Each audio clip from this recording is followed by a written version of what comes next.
Hi, I'm Emily Sheridan. I'm a Senior Vice President of Strategic Programming and Philanthropy at Alexandria Real Estate Equities, Inc. On behalf of everyone at Alexandria Real Estate, I'd like to welcome you to the Alexandria Center for Life Science.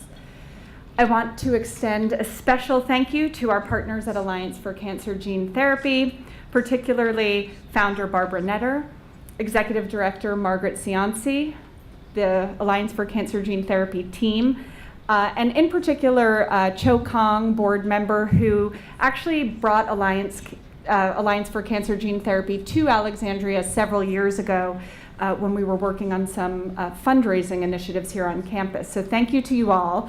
But the biggest thank you comes to Dr. Crystal Mackall. We had a little last minute pronunciation change at the end, so I'm a little thrown, and Dr. Lynn Zydowsky, both of whom have come all the way from the Bay Area to join us for today's talk, so thank you both so much for making the trip.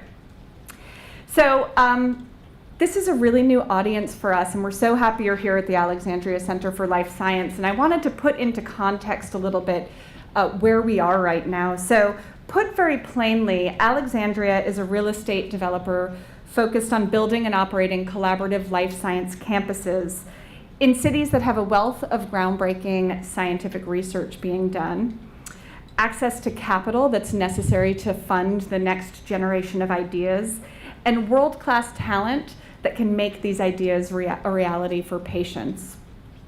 And so for over 20 years, Alexandria has developed these campuses around the countries in cities that have grown into real hubs for innovation. And some of you may be familiar with perhaps the two key clusters, Technology Square and Kendall Square in Cambridge, Massachusetts, and Mission Bay in San Francisco. Here today, we're in New York City, probably our newest cluster, sort of an emerging cluster, if you will, where Alexandria has really been at the vanguard of catalyzing the evolution and growth of this city into a hub for life science innovation. But all of these cities are really where biopharma, science, and technology communities thrive, and life-changing technologies and therapies are born. But building vibrant ecosystems is about far more than just the bricks and mortar. So in addition to the real estate infrastructure we provide, Alexandria devotes a huge amount of time, resources, and talent to 3 additional business verticals that are core to creating these dynamic ecosystems. So through our thought leadership programs and events, much like today, we bring together key stakeholders in the ecosystem to collectively tackle problems of human health and tackle issues that the life science ecosystem faces. Through our venture arm, Alexandria Venture Investments, we make investments in promising early stage companies and technologies to help drive the next generation of cures. And through our commitment to corporate responsibility, we not only build environmentally sustainable properties, this is a LEED certified building, and so is our building next door, but we also provide mission critical resources to nonprofit organizations doing groundbreaking work in the areas of medical research and STEM education. And so through these 4 verticals, real estate, corporate responsibility, venture capital, and thought leadership, we interact with the ecosystem in a really broad way. And interestingly, Alliance for Cancer Gene Therapy has sort of crossed a lot of those verticals, if you will. Both Cho Kong, who I mentioned earlier, board member, and Dr. Mackall have participated in our Alexandria Summits, our sort of signature thought leadership event that we host several times a year, bringing together a diverse group of stakeholders around specific disease areas. Obviously, Dr. Mackall attended our summit focused on oncology. Margaret, the executive director of Alliance for Cancer Gene Therapy, has been here on this physical campus to meet with companies doing early stage work in gene therapy. And then, as I said, we were first introduced to Alliance for Cancer Gene Therapy through our philanthropic work, and we held a campus-wide fundraiser here for Alliance for Cancer Gene Therapy several years ago. So it's a nice illustration of the work that we at Alexandria do, and I am honored to have Margaret Cianci, who has led Alliance for Cancer Gene Therapy as its executive director since its founding in 2001. That's an amazing tenure. Here to the stage to get us kicked off with our amazing talk today. Thank you. Thank you, Emily, for that incredibly warm introduction, and welcome to all of you. We are delighted that you are able to join us today and extend our gratitude to Emily Sheridan and her team, Cho Kong for matchmaking, and to the Alexandria Real Estate Equities Group for hosting us and sponsoring us in this spectacular setting. And talk about timing for today's program on immunotherapy. The Nobel Prize for Medicine was just awarded today to Jim Allison and Tasuku Honjo for their work in immunotherapy and checkpoint inhibitors. I believe in karma. Here we are. And let me give you some history about the Alliance for Cancer Gene Therapy, also affectionately called ACGT.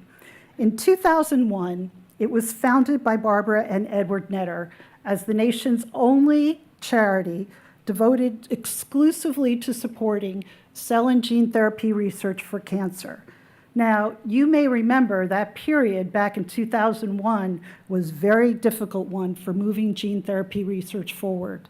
But Edward and Barbara persisted and believed in the possibilities. Sadly, Edward passed away 7 years ago. But what makes today so special is that we are able to acknowledge and recognize the foresight and vision of our founders. Barbara, thank you for your continued leadership and being the driving force behind the organization. Please stand so we can recognize you.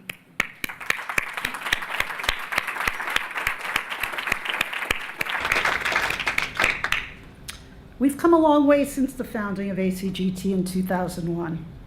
The first gene therapies were just recently approved for treating blood cancers, one of which, ACGT, had a very important role by funding the research very early on in the development.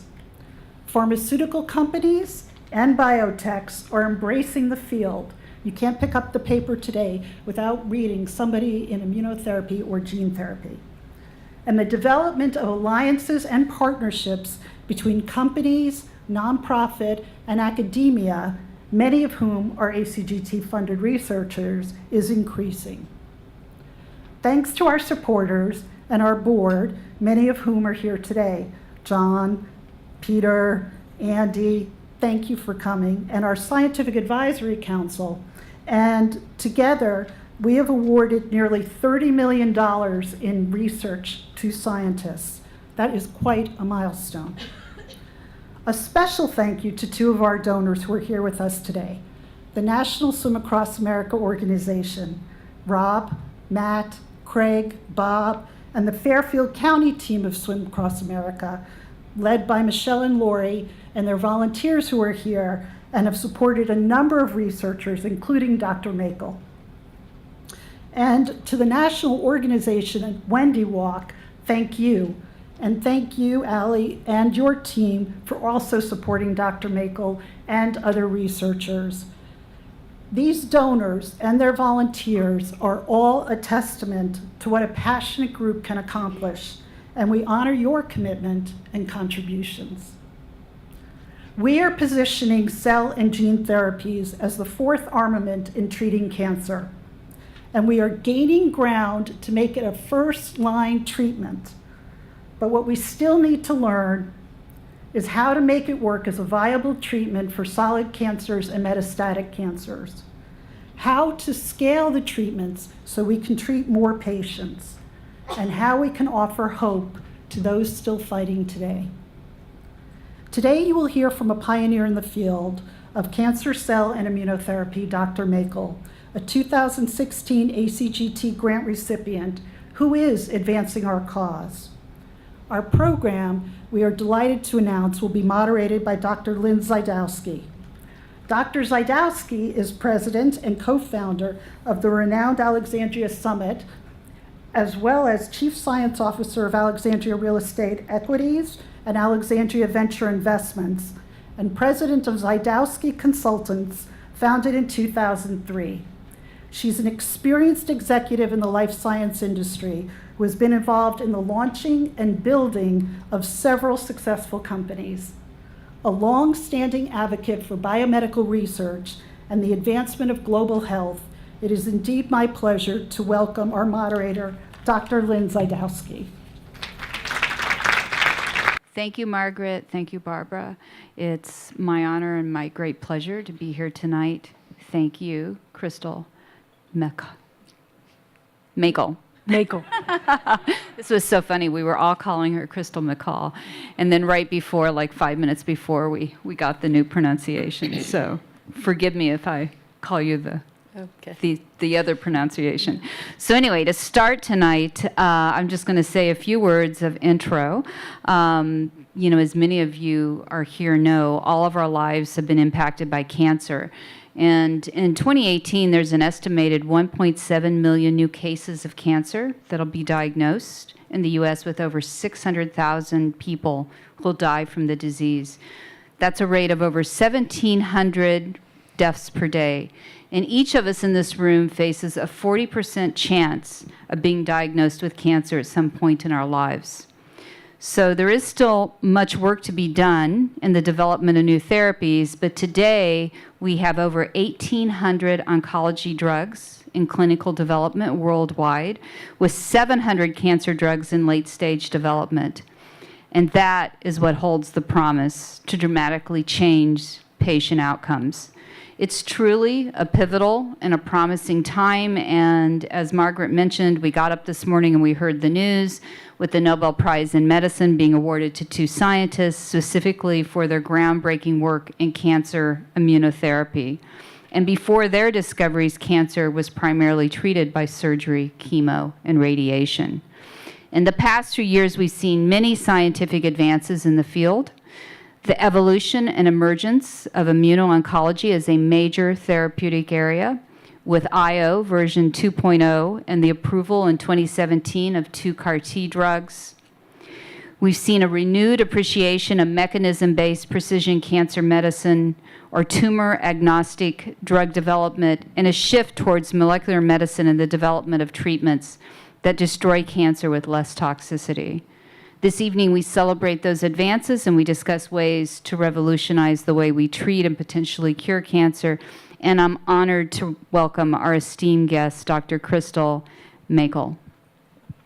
So just to start with your bio, Crystal Mackall joined Stanford University in 2016 as the endowed professor of Pediatrics and Internal Medicine. She serves as the founding director of the Stanford Center for Cancer Cell Therapy. She's the associate director of Stanford Cancer Institute, the leader of the Cancer Immunology and Immunotherapy program, and director of the Parker Institute for the Cancer Immunotherapy at Stanford. Prior, she was at the NCI. She was the head of Immunology section and chief of the Pediatric Oncology branch, and there she built an internationally recognized translational research program spanning studies of Tcell homeostasis and tumor immunology and clinical trials of immune-based therapies in cancer. Her clinical focus has primarily been pediatric hematology oncology. She's led numerous trials for first-in-human, first-in-child, spanning many different modalities. The clinical trials are notable for the incorporation of deep biologic endpoints that further our understanding of the basis for success and failure of agents under study. She has published over 185 manuscripts, and she's also the co-leader of the Stand Up to Cancer Pediatric Dream Team. So before we get into the research, I really would like to talk about you. I thought it was so interesting on our prep call. This story from the beginning, the road from treating patients as a primary care physician in Ohio, in the Midwest, to a renowned researcher at the NCI and now Stanford. So I think it would be interesting to share that with the audience. And what inspired you to start your career in research? Yeah, so I always tell people that I have a strange pedigree.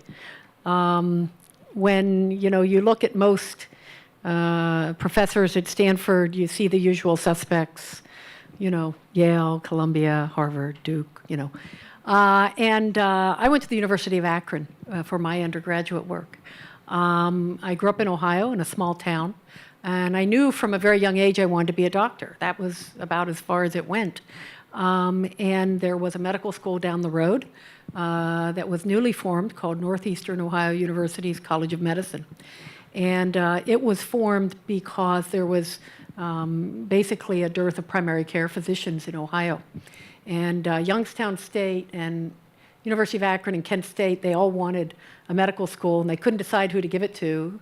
And so they said, all right, you're going to share it. And the stated purpose was to create primary care doctors. And it was going to be a 6-year program. They took kids right out of high school, and you got your bachelor's degree in 2 years, and then you were automatically admitted to med school. So I applied, and that's what I did. And so at the tender age of 23, you know, I had my MD degree. I'd been going to school around the clock. I, you know, had to figure out what I wanted to do with my life. I mean, I was still pretty young and somewhat, you know, I hadn't been out and about so much, let's say. And I was very inquisitive. Even at this school where research wasn't really emphasized, I got to be friends with a physiology professor and ended up doing research in the summers and was really taken by it. So I stayed in Ohio for my residency. I did internal medicine and pediatrics. And so by this time, you know, I was really a dyed-in-the-wool clinician. I was chief resident in the coronary care unit. I mean, I had taken care of many, many patients and knew lots about clinical medicine, but I really had a desire to do research. And so I put my application in at the NIH, and to this day I give a man named Phil Pizzo all the credit in the world. Phil was the chief of the pediatric oncology branch at the time, went on to become dean of the med school at Stanford. And Phil gave me a chance with a strange pedigree. I started my fellowship at NIH, and the rest is really history. I really loved the lab. I went into the lab for about 6 years, doing fundamental immunology research and being trained how to think like a scientist and how to become part of that culture, because it is a different culture than the clinician culture. And then I was somewhat lucky. You know, luck is when preparation meets opportunity, but I was somewhat lucky that when my bench research was over, there was a transition in leadership in the pediatric oncology branch. And so I had an opportunity to start my own lab there, and was able to rise through the ranks and eventually to become chief, and to be able to really, you know, go after my dreams of developing immunotherapies. The reason I went to NIH in '89 is because NIH was one of the only places that was doing immunotherapy for cancer then. And Lynn, I think this is a story that I don't want this day to go by without making it clear that immunotherapy back in the late 80s, when people like Jim Allison, who won the Nobel today, and Steve Rosenberg, and when I went to the NIH, it was considered a fringe science. I mean, I cannot, you know, kind of overstate the fact that while we were respected in terms of, you know, you do good science, and they would kind of pat you, but the hardcore cancer biologists never imagined that this immunotherapy business would ever turn into anything that amounted to much. They would, you know, have us at the meetings. You would always have your session on the last day, the last session. In the chapter in the textbook, it would be like a last little paragraph at the end. Immunotherapy is being studied. So today, you know, when that Nobel was awarded for people like me who've been in this business for a long time, it's an amazing feeling because, you know, partly we didn't believe it either. I mean, we believed it, but, you know, everybody was telling us that we were not being objective, or, you know, they thought we were religious. That's how they referred to us. And then here we are today. So you never know. So great you got that religion, the IO religion. Very important. And in the last 25 years, plus 25 years, I think you were at the NCI for 26 years. 27, or 27 years.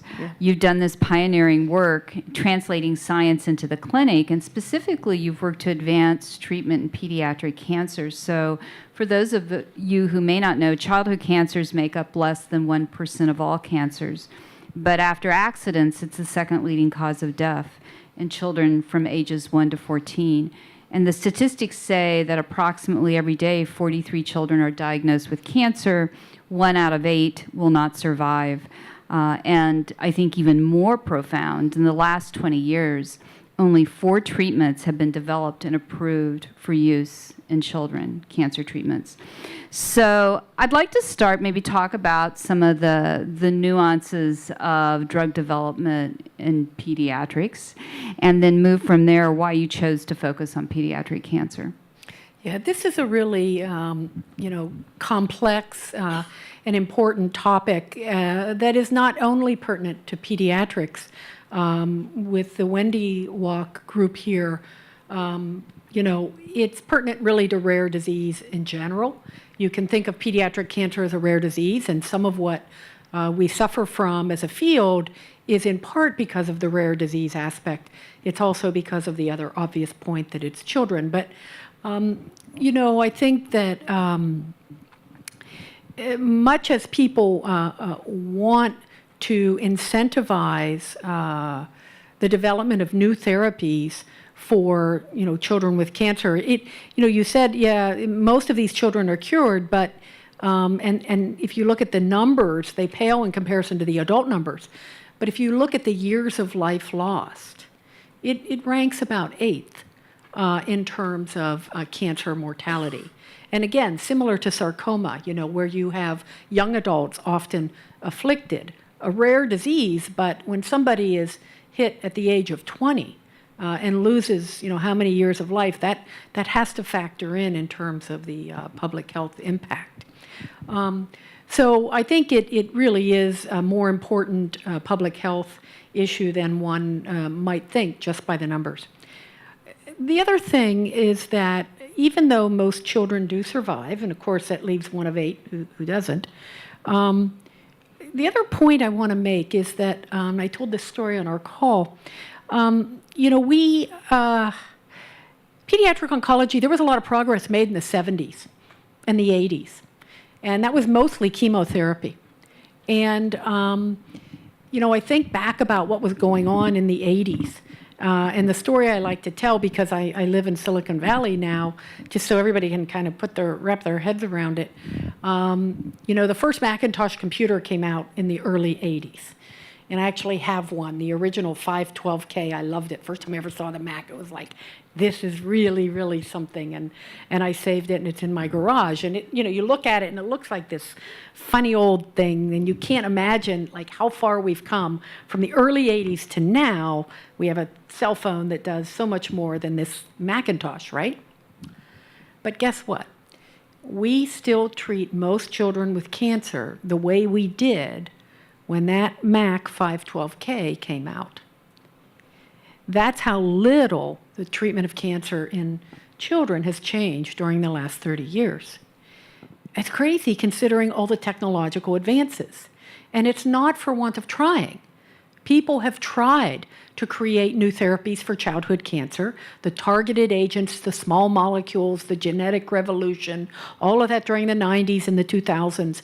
It frankly didn't really have much impact on childhood cancer. Chemotherapy is still, the name of the game. Surgery, radiation, chemotherapy. The hair falls out, they get infections, they have late effects, they develop second malignancies. And so even those 7 out of 8 children who are cured, over half of them will have very, very significant lifelong late effects, second diseases. And it's similar for sarcoma. Again, much of what the pediatric field faces is similar for sarcoma. We really have had very few new targeted agents that change the way we approach these diseases. So it really kind of makes you angry when you look at the picture and you say, with all the technological advances we've made in society, and we can't figure out a better way to treat cancer than just chemotherapy, it's disturbing. And I think the other thing that you brought up too, which, kind of fits into why we're all here tonight too, is you had said to me that you also had to be such an advocate, right? So there's the part of it that's, doing the science and developing the drugs, and then it's getting approval to do those trials and the advocacy part, which is so important as well. Yeah, and I think all the people in this room understand that. This gets to the importance of funding from nonprofit groups like ACGT and Wendy's Walk and Swim Across America, because, the work I'm focusing on is CAR T-cells now, because I've been so impressed with their potency. And I will tell you that people will say things like, well, Crystal, pharmaceutical companies are now involved in the development of CAR T-cells. We have Kite Gilead, and we've got Novartis, and we've got Celgene now. What do the academics have to do? You're going to let the companies take this over. Well, let me tell you, it was very interesting for me to watch this field, because completely new field. The idea of taking a T cell out, putting a gene into that T cell, a receptor, what we call a Frankenstein receptor, because it doesn't exist in nature. Some researcher made it up, and putting that back into a patient.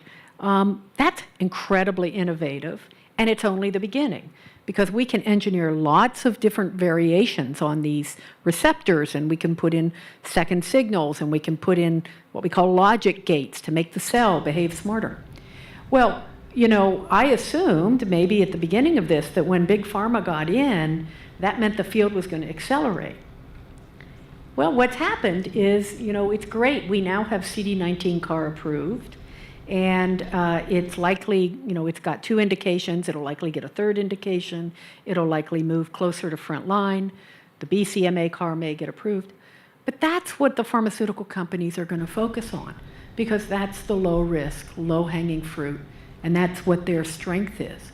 The innovation has still got to come from the academics and the small biotech, the small people who aren't funded by Big Pharma. And the only way I can do this work, trying to innovate on CAR T-cells in my laboratory, I can get NIH grants, but generally they fund basic discovery.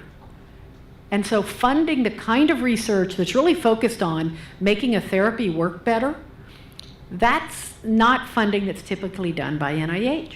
And this is where the nonprofit sector really comes in. I mean, there is no way in pediatrics and rare disease that we can make significant advancements without the contributions of places like ACGT. So, it's not just kind of, it's not just something that's sort of like a cherry on top or gravy on top. This is absolutely essential to the progress that needs to be done. Well, and that comes home to the mission of ACGT, which is to seek out and support revolutionary science research into the causes, treatment, and prevention of all types of cancer using cells and genes as medicine. So I think if you could just talk specifically about the research that's being funded, and you got your grant, you were the 50th grant recipient in 2016, and I think it focused on osteosarcoma, so maybe you can talk to us a little bit about sarcoma. I know that's a type of cancer that a lot of people are not familiar with. Yeah. So sarcoma, as I mentioned in our video a little bit earlier, we define cancer based on the place in which it began, right? We say breast cancer, lung cancer, brain cancer, right? It makes sense. Well, when you say sarcoma, people just, they look like, what do you mean? Well, sarcoma is a cancer that begins in what we call the connective tissues, okay? Now, there are a lot of connective tissues in our body. Muscle is a connective tissue. So a sarcoma that begins in muscle is a rhabdomyosarcoma if it begins in the muscle, let's say, of the arm. If it begins in the muscle of the gut or the uterus, that would be called a leiomyosarcoma. If the sarcoma begins in the bone and the cortical area of the bone, then that is an osteosarcoma. If it begins in the inner part of the bone, the primitive, then it's a Ewing sarcoma. And guess what? There are so many different connective tissues that you end up with this list of diseases, and they all have names that are this long. It's very hard to raise awareness of sarcoma, even though it's a really important problem. Again, it afflicts people oftentimes in the prime of their life. And again, we're still waiting for the big therapeutic leap. But it's challenging because each one of these sarcomas is driven by a different biology. So you've got the challenge of limited awareness. Companies don't tend to take them on. You've got the challenge of a lot of biologic complexity. And then you just have the challenge that these are tough and very aggressive diseases. So osteosarcoma, most common bone tumor of childhood. It is a disease that metastasizes early, and certainly about 1/5 of the patients have metastatic disease when they first present. Chemotherapy has some benefit, but it's not dramatic. And if you can't cut this thing out, you've got big trouble with the disease. And so if a patient happens to have a sarcoma that doesn't start, an osteo that doesn't start in a place where it's easy to operate on, then those patients typically have a very hard road to hoe. So we've got a lot of work to do in sarcoma. The last major advance came in the late 80s when we learned that adding chemo helped. And so it's, again, a lot like the other pediatric diseases. We're kind of still, in the dark ages, I think. Genetically, it's a very, it has something called chromothripsis, which means their genes are completely in disarray. There is no one chromosomal mutation that can be targeted. So it's really a tough challenge. And for these kind of diseases, the immunotherapy that the Nobel was awarded to today, even though this has had incredible benefit for things like melanoma and lung cancer, it's had essentially no benefit for osteosarcoma. We've tried it in osteosarcoma, and it doesn't work. It hasn't worked in most sarcomas. So we got to do something else. And we've been trying to develop chimeric antigen receptor-based gene therapy for osteosarcoma. We know that it expresses a target that we can go after with CAR T cells. We know that we can make CAR T cells that go after the target. But what happened was that we started a clinical trial back in about 2011 using these CAR T cells, and it didn't work very well. And the more we studied the CAR that we had made to target osteosarcoma, the more we learned it was defective. It was just a defective CAR. We didn't know it at the time, but it is a problem with the receptor. It clumps on itself, it aggregates, and it causes a signal in the T cells that causes them to become dysfunctional. So we've spent the better part of the last 5 years trying to fix this CAR. And we've been going about it many different ways to try to reduce the clumping or to try to reduce the exhaustion that results from the clumping. And we've got now several approaches that we think are going to render it more potent when we go into the clinic. And so we finally now, after all of this re-engineering and reconfiguring, we're ready to go back into the clinic. Now, when we do it this time, though, we don't want to do it just as a single agent study.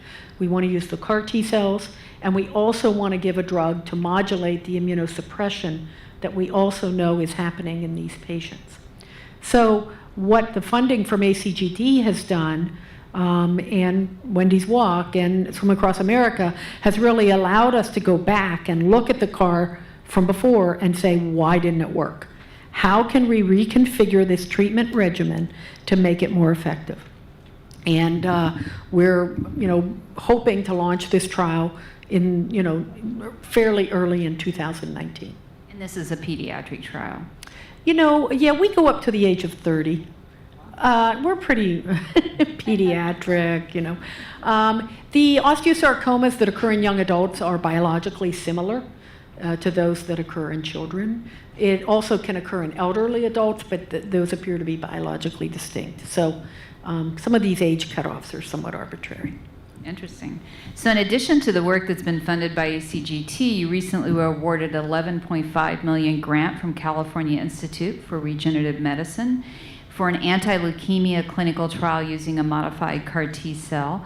One thing I read, your group was the first to demonstrate activity of CD19 CAR in pediatric leukemia, and this is the thing I wanted to ask you about as well, identify T-cell exhaustion as a major factor that limits the efficacy of this class of therapeutics.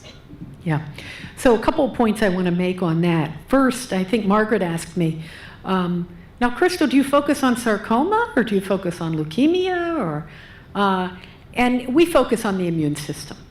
And we really believe that using these engineered T cells and looking at how they behave in different settings is a great way to figure out their strengths and weaknesses. So let me explain that. Actually, we were not the first to demonstrate the activity in childhood leukemia. That was the Children's Hospital of Philadelphia. They beat us by about 6 months, but it's okay. Give credit when credit is due. But we, as part of our pediatric cancer dream team, we all started to see activity of the CD19 CAR in children's leukemia. And we decided we were going to collaborate and share data early and often. So each of us had a little bit of a different receptor. And we all were seeing responses, but we were seeing relapses too, and we were all seeing toxicity.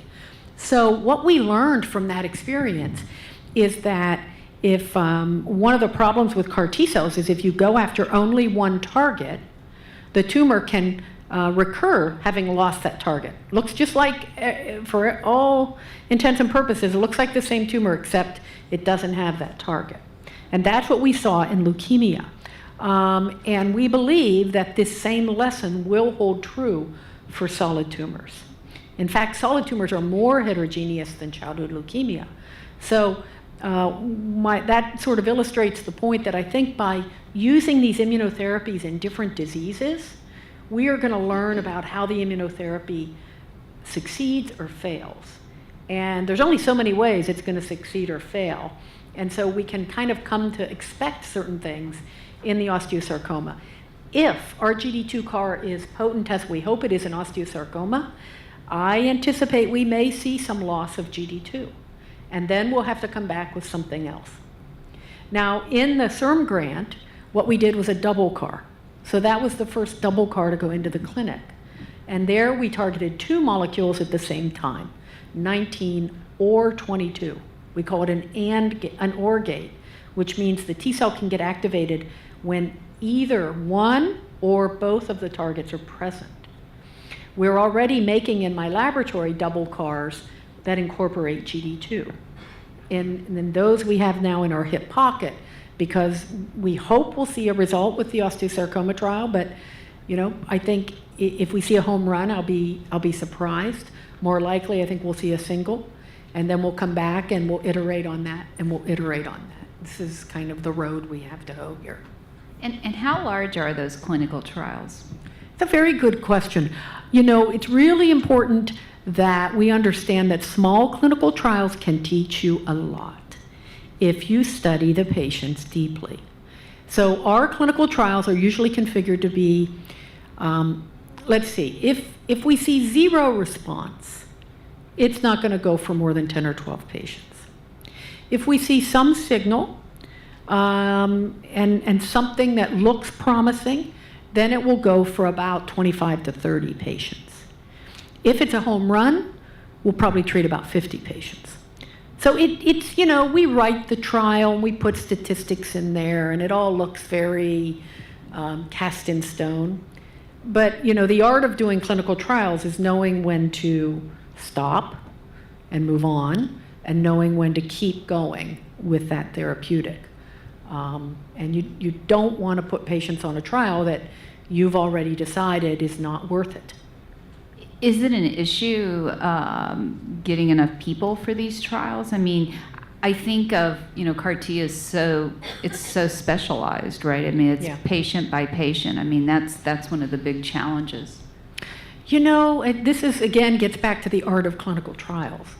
I learned this at the NIH because, At the NIH, you don't have any patients unless your colleagues refer them to you. It's not as if you have a hospital here that's full of patients and so what I learned was, unless your clinical trial really has something to offer that patients want and patients need, it's not going to accrue. And so I'm very careful that the clinical trials we write are written to meet an unmet need. Osteosarcoma has a major unmet need for patients whose disease is unresectable, for patients whose disease has recurred after surgical resection. So if we do our job right, we write the trial so that the patients who most would benefit from it are eligible. And then usually we don't have trouble with accrual. It is involved, but these patients have dread disease, so they'll travel and they'll do what they need to do to get the therapy. So interesting. I thought I'd just open up just a little bit. We have a little bit of time here for questions, if anybody has any questions. If not, we'll go back. Yes, we're going to bring a microphone to you. And say your name. Oh, sure. Oh, sorry. Matt Vossler from Swim Across America, and we're so happy to be behind this work. It's really exciting, Crystal, what you're doing. Thank you for your, And, your support. Maybe we'll get you in the Bay next year. Yeah, I don't know about But the question I think that comes up from time to time, and I do, I'm close with also the Multiple Myeloma Research Foundation and the Juicies and what they've done as well. Driving collaboration. So you talked about what's happening in biotech and pharma and really kind of focusing on those, next billion-dollar, opportunities for them. But in terms of some of these more rare or, unique cancers, how much do you actually collaborate with other institutions and other, teams that are working on similar, types of things? Thank you for bringing that up because, in pediatrics, again, I think our community has been the poster child for collaboration, and it's been of necessity. Again, there aren't as many children with cancer. You can't do a 30-patient trial of osteosarcoma unless you collaborate.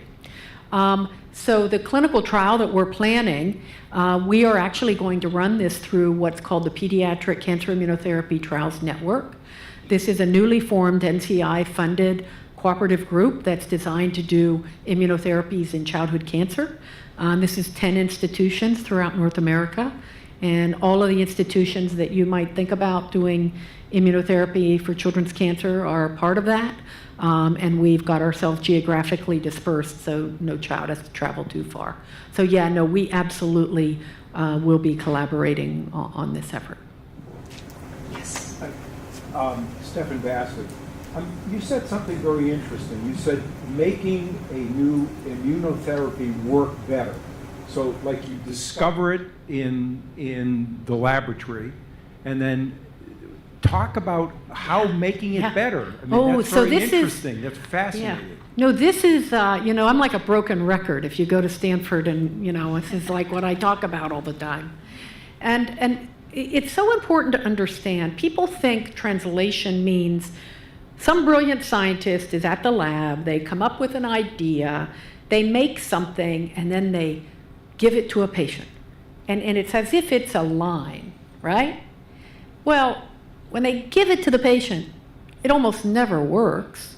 And when they give it to a patient, they always find things that were not expected based on what they were using in the lab, because the little dirty secret we all say to each other is all models are bad. You just have to know what's wrong with your model. So the models we're using in the lab aren't the human model. So what translational research is a cycle, okay? Yes, you start at the bench with a brilliant scientist and an idea, and you come up with something that you think has enough activity that it merits a clinical trial. You go through the paperwork and the challenge of making it into a therapeutic that's adequate for clinical testing. You put it into the patient, and that's when your work starts. Because in that patient then, after you administer the therapeutic, you study that patient. You study that patient and the next patient and the next patient and the next patient. And you try to figure out what's different between the patients who did well versus the patients who didn't. Or if none of them did well, what's wrong with your therapeutic? Or if, like with the CD19 CAR for leukemia, almost all of them did well. And then you go back and you, after studying the patient, You go back to the bench and you say, they all recurred because they lost CD19. This is what happened in ALL. So we have to make a CAR towards another epitope. So we made a 22 CAR. Then we went into the clinic with that. And then we saw, well, they recurred with CD22 low disease. So then we went back to the bench and we made a double CAR. And so that's where we are now. We're seeing that this double CAR, we haven't had any antigen loss, but we're starting to see the T cells not persist as long as we want. So we think they're becoming exhausted. So now we're creating an exhaustion-resistant CAR. So we're chasing this thing. And it's incredibly enlightening once you get into the clinic, because I've never had a therapeutic behave the way I thought it was going to behave. And this has to be funded separately from the initial funding. Is that true? Oh, each of these pieces have different funding mechanisms. Another piece that's hard to fund is this correlative science piece, what we call the bedside to bench piece. Yeah, because that's expensive. It's one of the things that I'll put a little plug in here for Stanford. It's one of the reasons I went to Stanford, because Stanford has incredibly elegant, high-dimensional technologies to interrogate these precious clinical samples. And so we've created a center there where we do all of the human analysis from the patients enrolled on clinical trials. And we've got separate funding for that. Exactly. The NCI just funded 4 cancer immune monitoring centers to do this as part of the Biden moonshot, big grants, $15 million grants, and Stanford was one of them. So we're going to be using that. The children that are enrolled on the GD2 CAR trial for osteosarcoma will be interrogated through one of those immune monitoring centers that's at Stanford. A lot of pieces. And I just have one question. Is each CAR a drug? Like, okay, so you have the clinical trial, you're doing these combinations of things, but at the end of the day, if it's successful and you go through the FDA, is each CAR a separate drug?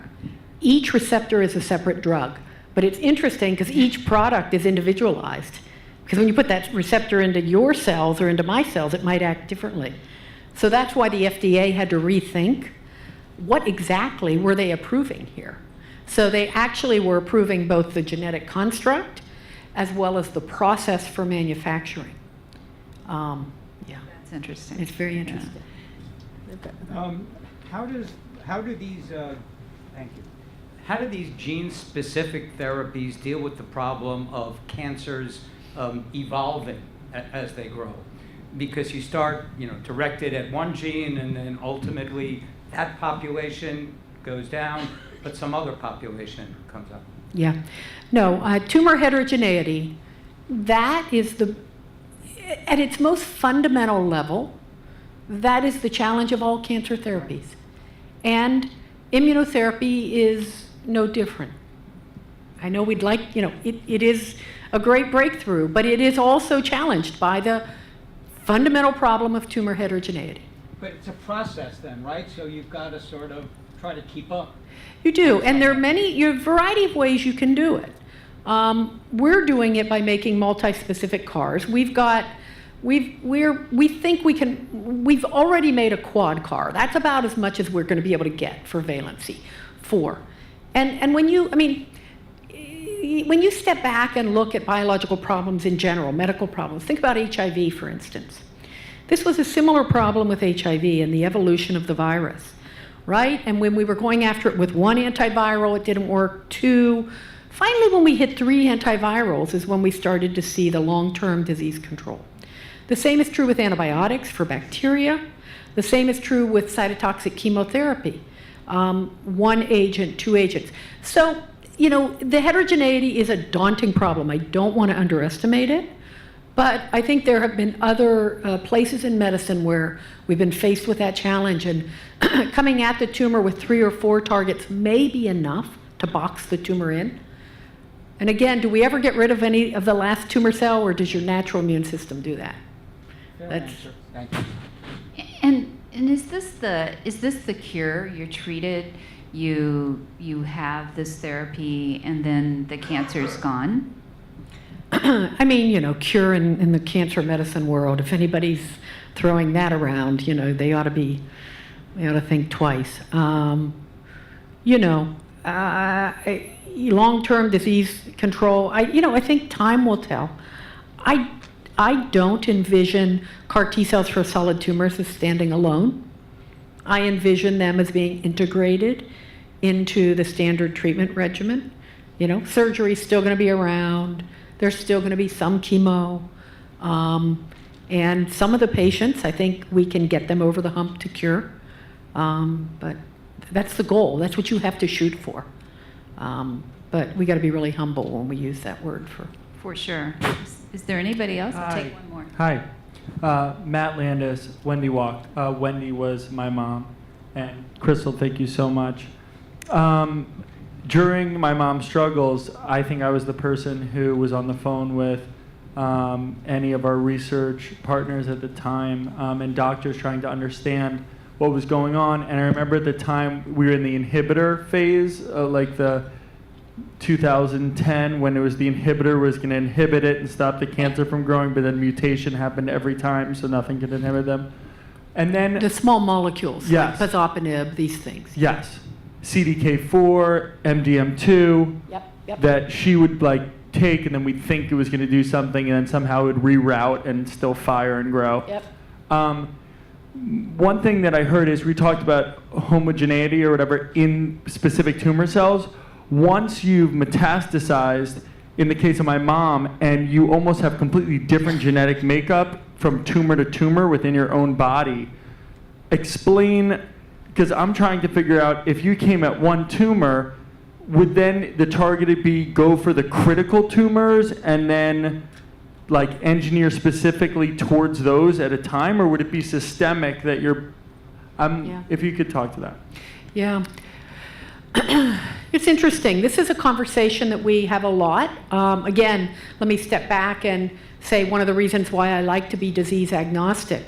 In the brain tumor world, there's been a lot of great work on heterogeneity and how if you take a tumor here versus here versus here, you get a different genetic makeup. And this is what you're stating in the sarcoma, same thing. This tumor and this tumor might look genetically distinct from one another. But some of the data suggests that even though the genetic makeup may vary, the cell surface of the tumor may not be as variable. This is what we're hoping. I don't know if it's true. This is what my genetic colleagues, geneticists, are telling me, that the inside workings of the tumor can vary quite a bit under pressure with these small molecules, but the outer surface of the tumor, the surfaceome, is less variable. If that's true, then we have a fighting chance with these cell surface directed therapies. I think time will tell, because you really don't see these things get uncovered until you put the pressure on, right? It's only when you put the pressure on one pathway that you see what the tumor can do.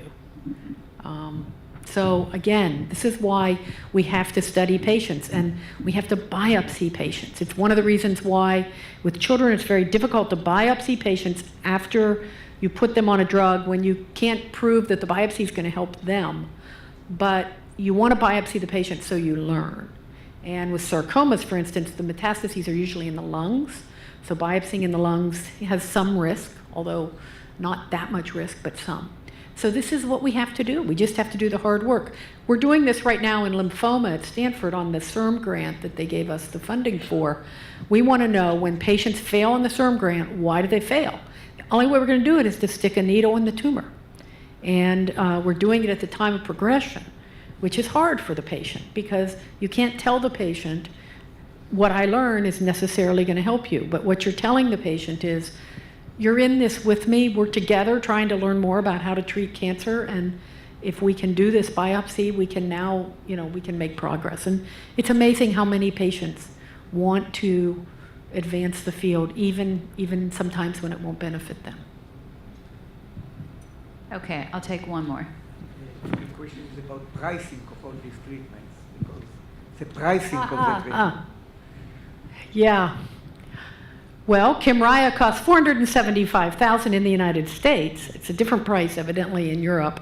And the other one was $373,000. Look, that's the beginning. It's not sustainable. the more successful these therapies are, the more patients that will receive them, and the more there will be pressure to lower that price.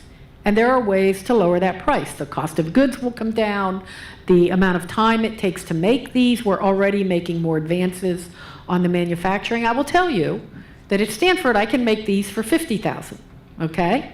Now, that's still not cheap, but it's a lot better than $475. And so, you know, there will be competitors come into the space that start to drive the process down. Maybe we'll get an off-the-shelf. So I don't have the solution, but if it works, the technology will drive the cost down. Okay, and maybe just, you know, to end, what can we expect in the next 5 years? What's on the horizon? What's the promise in IO and cell and gene-based therapies? Yeah. So again, you know, this is according to Crystal, right? This is my own little fantasy, so don't hold me to it. In IO, you know, you will see a chipping away of, so what we're seeing now is that the highly mutated cancers, the melanomas, the lung cancer, the MSI colorectal, the esophageal, all of these are progressively a higher and higher proportion of patients are responding to checkpoint inhibition and combination therapy, sometimes with chemo, sometimes with other immunomodulators. And you will see just an ever-increasing number of approvals, okay? But then there's still going to be those antigen, the genetically quiet tumors, which are epitomized by the pediatric tumors and the sarcomas. And those, we're still going to need this different approach. And for those, I think what we're going to see are real signals using cell-based gene therapy with CAR T cells, with engineered T cell receptors, and we'll have to do it in combination. We'll probably end up giving these with checkpoints or with these other immunomodulators. It won't be, you know, a one modality treatment. I do think that brain tumors are going to be one of the early hits with CAR T cells. Unbelievably, we see some of the best responses in our preclinical models in brain tumors. So that's my prediction. We'll see. Thank you so much. Honored to have you here. Thank you for your good work and your research, and thank you all for coming tonight. Thank you for having me.